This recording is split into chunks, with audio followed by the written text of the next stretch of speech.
kii di Chacha nag wóolu na kii di Amina pour expliquer ko ni Paco bàyyi na ko mais Amina daf ko ne loolu mënul nekk après nag Chacha insisté si mu ne ko non non kii da nga ko war a bàyyi ndax kii bugg la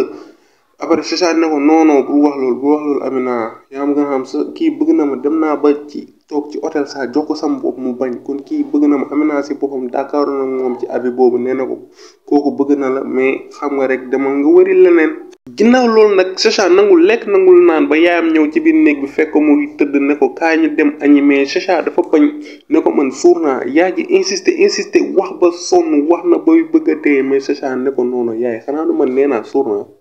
mais yaay suur naa oh my god yaay ji nag loolu métti na ko dem na ci néeg bi di waxtu ba jóge gi fekk ko fa ñu toog daaj waxtaan di waxtaan Aysata nee na ko sa doom li léegi nu mel man mun ma kaa comprendre affaire daal doy na waar ku nekk di ji sa morom yow yaa mënul yar yow mun nga yar ak yow mënoo yar yaa amul temps xale yi ku nekk di wax di jiñ sa morom affaire daal métti na mais mooy loolu Aysata mii nii